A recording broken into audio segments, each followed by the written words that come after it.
Quando leggiamo una cosmogonia, cioè uno di quei testi estremamente antichi in cui si cerca di spiegare e di raccontare come è nato l'universo, come il disordine è diventato ordine, come è nato insomma il mondo che abitiamo, generalmente leggiamo che i poeti lo dividevano in 3 dimensioni.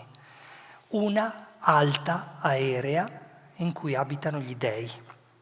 Gli dei sono immortali, giovani e sani, sempre. Poi c'è una dimensione sotterranea, dove gli esseri viventi che hanno terminato il loro ciclo, la loro esistenza, finiscono per non contaminare la vita, segno di grande civiltà. E poi c'è un terzo piano. Il terzo piano è quello dell'humus, cioè della terra. Dall'humus, le parole ci guideranno in questo racconto, dall'humus deriva la parola homo. L'uomo è terra, si differenzia dai morti perché sta in piedi e cammina, si differenzia dai celesti perché è mortale, si ammala e invecchia, ma soprattutto è mortale. Se voi leggete i tragici greci, molto più che la parola uomo, usano la parola mortale. Questa per loro era la prima differenza e la prima caratteristica dell'umanità, non solo non intesa in senso negativo, che c'è una fine, ma perché bisogna trovare in nome di questa fine un senso alle cose che facciamo e al nostro cammino per lasciare un segno. Dunque le caratteristiche che, diciamo così, ci differenziano e rendono l'uomo completamente diverso dagli altri esseri viventi, sono tante, sono state analizzate dai filosofi tanto antichi quanto moderni. L'uomo è un animale che parla, l'uomo è un animale che ride, l'uomo è un animale politico e si potrebbe andare avanti. Mi sono chiesto qual è per me la caratteristica più distintiva, più costitutiva della nostra fragile umanità mortale. E io credo che sia il desiderio, consapevole o inconsapevole, il progetto di costruire la felicità. Non c'è nessun altro essere vivente che ha perennemente in mente, sin dal primo vagito e fino all'ultimo respiro, un progetto di felicità, un cercare di agguantare la felicità. Con un primo grande problema che si pone, che la parola felicità è la parola più difficile da, diciamo così, da definire di tutto il nostro vocabolario. È una parola che noi dovremmo dire che è prismatica, perché ciascuno di noi, se io adesso distribuissi un foglio a ciascuno di voi presenti, scriverebbe una definizione tutta sua. Si muoverebbe, cioè, come dice Aristotele, la felicità cambia a seconda se la chiedi a uno sano o uno malato, a uno vecchio, a uno giovane, a uno ricco o uno povero, a uno innamorato o a uno che non lo è, a uno che ha fede o a uno che non ne ha, eccetera, eccetera. Non solo, se quello stesso foglio voi lo riempiste solo a metà e ci ritrovassimo qui tra un po' di tempo, voi stessi scrivereste una definizione diversa dalla vostra stessa definizione precedente. Perché la felicità è una parola percorso che ci guida e si aggiorna costantemente assumendo la funzione di uno specchio. Eppure, al di là della nostra soggettività, esistono le parole che usiamo per chiamarla questa felicità. E dentro ogni parola, se noi ci sforziamo di immaginare ogni parola come il guscio di una conchiglia e il significato come il frutto che sta dentro questo guscio, possiamo intravedere, scorgere, studiare anche approfonditamente qual è l'idea che quella civiltà aveva della felicità, che cosa riteneva che un uomo dovesse avere per dirsi felice. Io ho preso, vediamo che cosa riusciamo a fare per il tempo che abbiamo a disposizione, le tre parole felicità nelle lingue che ci precedono e che ci appartengono di più, da cui tutti noi deriviamo, volente o nolente. Il greco, il latino e l'ebraico della tradizione giudaica. I greci, che sono senz'altro la lingua che ha più parole, e ha più parole perché ha più idee, più ci sono idee, più c'è bisogno di parole, ad esempio ha tanti modi di definire la felicità. Io qui sarò per necessità di tempo schematico e andrò di passata.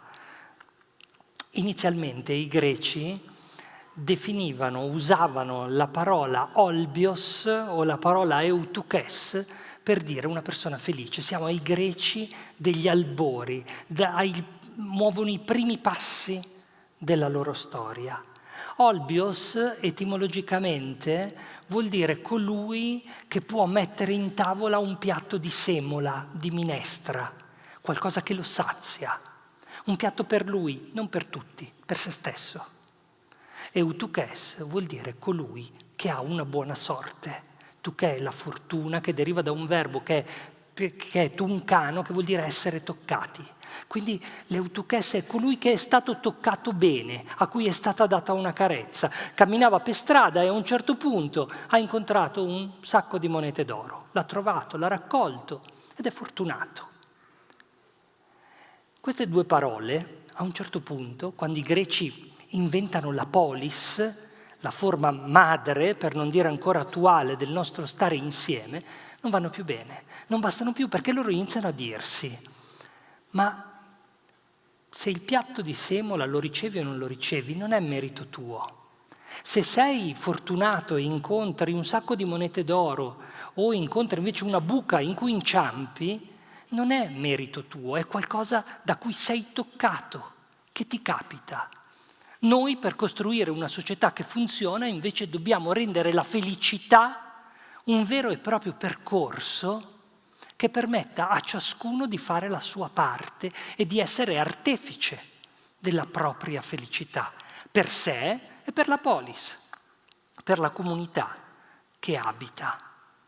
E dunque la parola cambia, quelle due vengono lasciate cadere e se ne conia un'altra che è la parola eudaimonia, che è una parola che ha creato un sacco di problemi e ne crea tuttora gli studiosi in traduzione. Letteralmente è il demone buono, il talento che ti sta a fianco. Una filosofa dice che l'unico modo per tradurre eudaimonia è fioritura, ciò che ci sboccia dentro.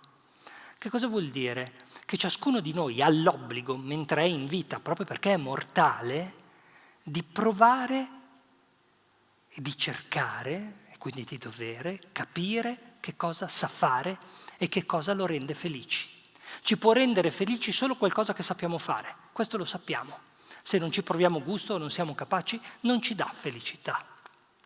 E i greci allora immaginano un vero e proprio percorso che permetta alla società di avere individui partecipi e capaci di costruire la felicità tanto singola quanto collettiva. La prima cosa da fare è ciò che si legge sul tempio di Apollo a Delfi: conoscere se stessi. Gnosi sauton, c'è scritto. Conosci te stesso. Vai lì e chiediti: io chi sono? Cosa voglio fare? Cosa so fare? E attenzione che per i greci scegliere un desiderio sbagliato, non proporzionale alle tue forze fisiche, intellettuali o di ambiente in cui vivi, è una responsabilità tua. Sei tu che hai sbagliato a scegliere.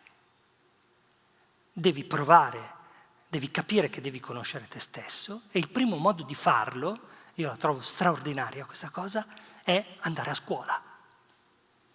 Ti deve essere concesso del tempo, a questo dovrebbe servire la scuola, non a fare alternanza scuola-lavoro e a friggere le patatine in una grande catena se per caso vuoi occuparti di cucina.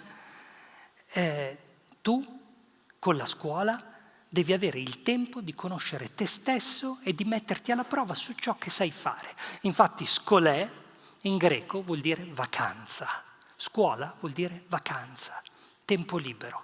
ossia questo tempo che ti deve essere concesso per capire chi sei e confrontarti con gli altri.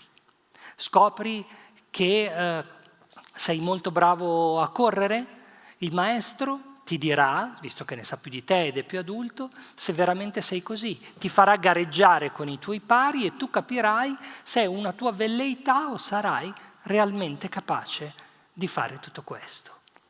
Allora a quel punto crescerai, facciamo che sei capace, e inizierà per te una vita in cui, attenzione, la lingua ci dice tantissime cose, noi diciamo di essere felici, i greci dicevano di fare felicità, in cui la felicità si fa e dunque devi fare la tua felicità, andare agli allenamenti, fare dei sacrifici, delle rinunce, studiare il corpo umano.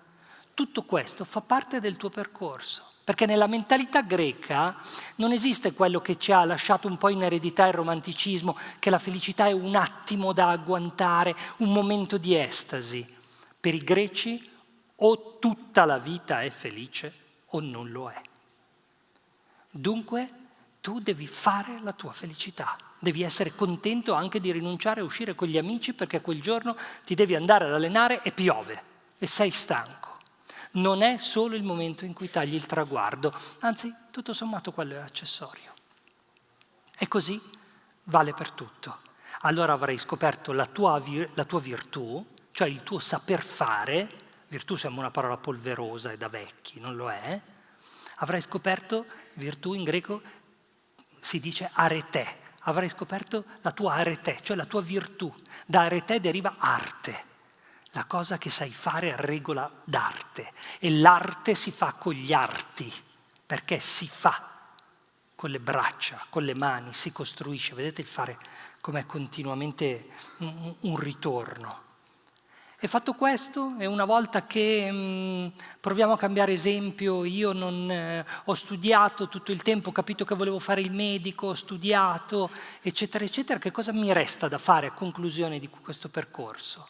Volevo fare il medico, il maestro mi ha detto che va bene, ho studiato medicina. Ecco, la Polis ti chiede, ti abbiamo fatto scoprire chi sei? Che cosa sai fare? Come essere felice? Adesso restituiscici, curaci, occupati della tua comunità, sii la tua felicità per gli altri. E infatti quello che resta di un uomo, secondo i greci, ma questo vale anche nella nostra cultura pari pari, quello che resta di un uomo, una volta che non c'è più, è il ricordo della sua felicità, cioè della cosa che sapeva fare meglio. Era un bravo medico.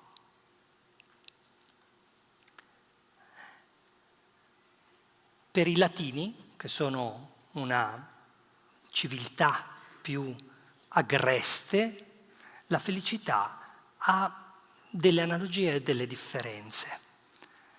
Mi mancano pochi minuti, però faccio in tempo a raccontarvi questa cosa. Innanzitutto la felicitas a Roma è una dea e quindi gli si erigono templi. La felicitas è raffigurata sempre nello stesso modo, sulle monete come sui templi. Un seno abbondante e prosperoso e sotto il seno, tra le braccia, un vassoio pieno di primizie, di frutti. Perché questa immagine?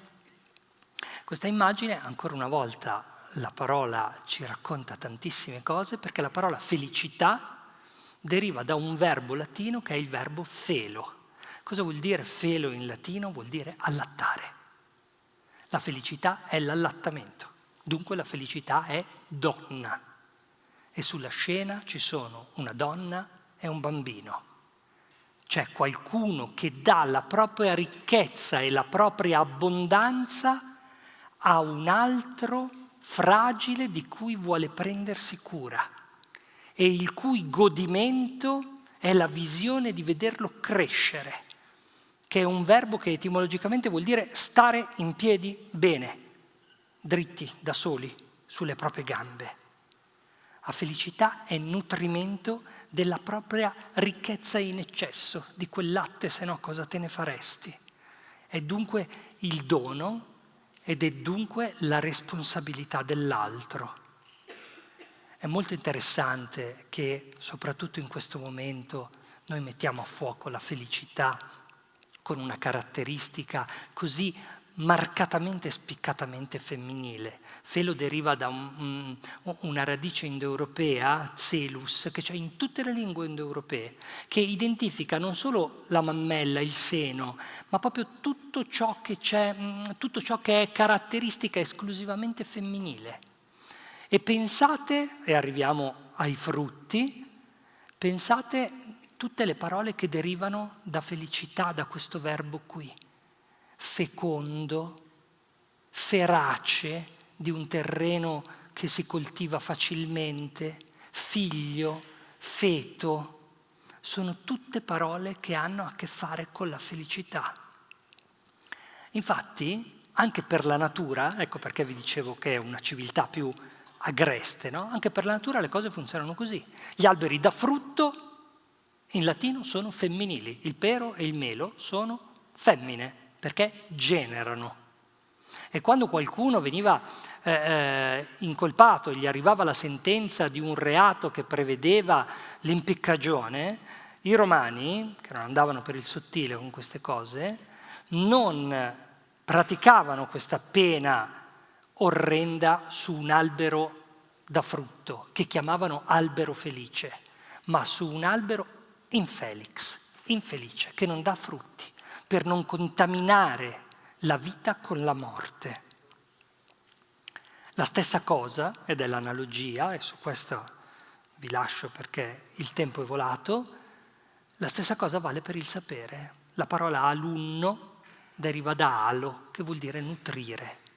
C'è proprio questa idea del nutrimento e della cura, che io trovo di una generosità e di una capacità di uscire dall'individualismo in cui oggi siamo evidentemente immersi, che può molto, molto servirci. Può servirci sapere queste cose, perché noi troppo spesso ci focalizziamo e sclerotizziamo la felicità, vogliamo essere felici solo in quel modo e solo se abbiamo e se raggiungiamo quel preciso obiettivo lì.